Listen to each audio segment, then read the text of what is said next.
So when we talk about, the BRICS nations, this is a big deal. And, I ask people along the way, what makes the dollar the world reserve currency? And most people don't know. I mean, no one really knows. And 1 out of 100, when I ask them what makes dollar world reserve, they don't know.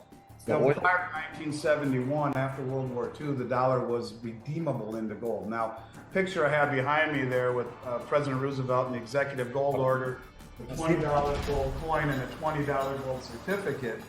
That was money back then. Gold was money. And so that was where the public could redeem money for gold, or vice versa. But when he confiscated gold in 33, the executive order, the public couldn't own gold. But governments after the war in 44, could. And so countries could exchange their dollars for gold at a fixed rate of $35 an ounce until 1971. When the gold window closed in 71 by Nixon, because de Gaulle was draining the treasury of all its gold, calling us on that promise, Nixon closed the gold window, making the dollar backed by nothing. And it was 3 years later that Henry Kissinger was dispatched to Saudi Arabia that worked out a deal with the Saudis that said, hey, we'll protect you and we'll back you. We'll provide you military assistance. We'll provide you weaponry. And for that, you and OPEC will denominate oil globally in US dollars. Now, because of the Bretton Woods Agreement, where the dollar was the world reserve currency for all those years, dollars were circling the globe. They were everywhere. It made perfect sense in this fiat world that the dollar would be this vehicle. Everyone had it already. Yeah. Now, everyone needs to have it to buy oil. And I don't think people, sorry? If they don't like it.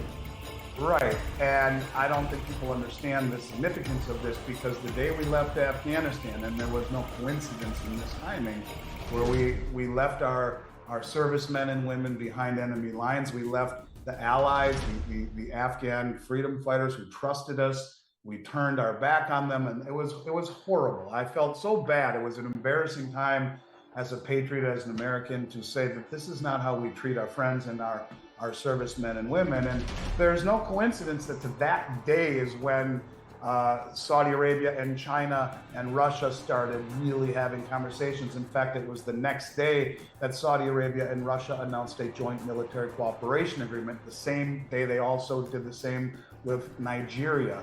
So you have two of the biggest OPEC producing countries in the world that are now being protected by Russia as of September 2021. And I said publicly, all over YouTube, it's over. Sorry about that little technical glitch there. But anyway, so we have all of these countries that are coalescing together. And I've been screaming about this, and I'll talk about that in 1 second. But just the other day, we had Saudi Arabia come out and publicly say we're now joining the BRICS nations. This was validated by the prince and by the president of South Africa. We have Saudi Arabia coming out publicly saying that their biggest priority in oil sales this year and for the next 50 would be China.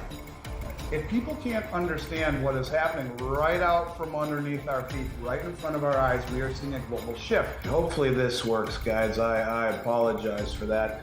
Anyways, we had President Biden come out and apologize to the world for saying he's sorry we left the Paris Climate Accord, and he's going to further push us away from fossil fuels into a green and a clean energy environment moving forward, and that we're going to take money, that billions of dollars, and give it to the world to make up for. And some of the developing nations to make up for all of the pollution that the United States makes. So an insolvent country is now going to give billions of dollars to emerging nations for the pollution that we create. So if you think about it, why the hell would Saudi Arabia want anything to do with us anyway, when we are going completely and totally green, when we are rooting their way of life? And if you look at it from that perspective, and see, hey, they're now joining BRICS, which represents, when all of these countries are put together, 70 to 80% of human population. who aren't going green, they can sell their oil to, being protected by China, being protected by Russia. And I think a move away from the Western hegemony, the Western hypocrisy, it's becoming very, very, very, very obvious that I think this is going to happen. And when you talk about the countries that are joining or have talked about joining the BRICS nations over the last several weeks and or months, the list is very interesting for a few reasons. The list includes, for example, right now, they're talking about this BRICS Plus agreement. So first of all, they said there's 12 new countries that are going to join. They said Algeria, Argentina, the United Arab Emirates, Nicaragua, Turkey, Indonesia, Senegal, Nigeria, Afghanistan, Egypt, Kazakhstan, and of course Saudi Arabia just said they're joining. Well, they're talking about BRICS Plus now, where all of these countries that they've invited are all influential in their regions. And so now they're talking about bringing in Argentina, which is near Brazil, in Latin America, Nicaragua, in Central America. In Africa, you have Algeria, Egypt, Iran, Saudi Arabia, United Arab Emirates, Nigeria, Senegal. You have Afghanistan and Kazakhstan, near Russia, in Central Asia, India and Indonesia and Thailand.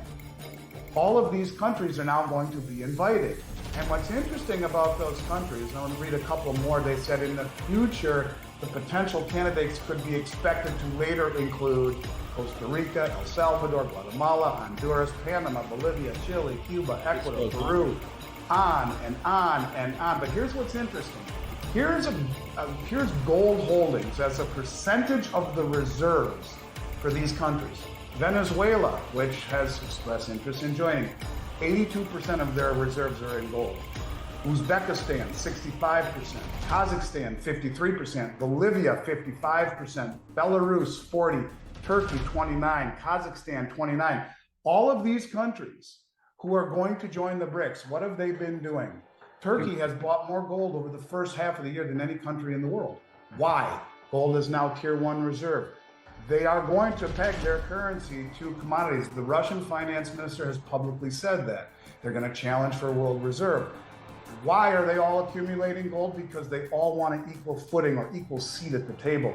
And that is what is I think, going to separate this from previous or any attempt that would usually fall futile. And that is this.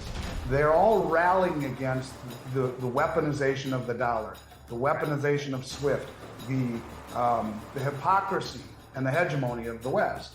That gets everyone to the table. But pegging a currency with commodities, and every one of these countries are either loaded with commodities already or have been on a massive buying spree. And how do you show the world about all of these commodities? How do you show them? Well, what has China been doing on the Belt Road Initiative for the last 4 years? They have been settling the contracts on what? The Chinese digital yuan.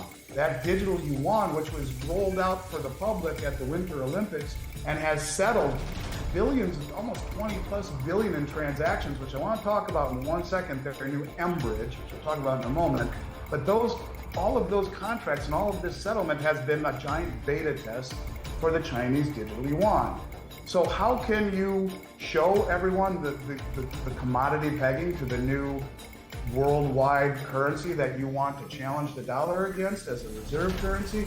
Well, how about you have the rails of the digital yuan be the backing of the new BRICS currency that will then allow everyone involved to peg whatever it is that they're pegging to the new ecosystem with the immutability and the veracity shown on a distributed ledger for the whole world to see.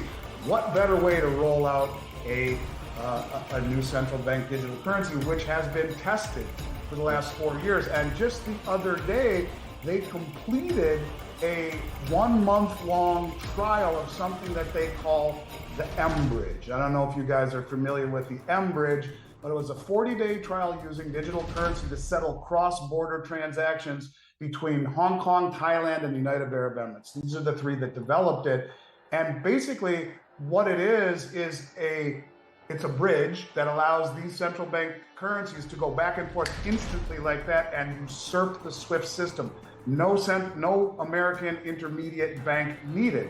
So do you see the pieces that are being put into place? Massive acquisition of gold and commodities, a joining together against the Western hegemony. All of these countries now represent over 80% of human population, all of them moving away from the West, all of them going to the table for the same reason. You know the old statement, my enemy's enemy is my friend.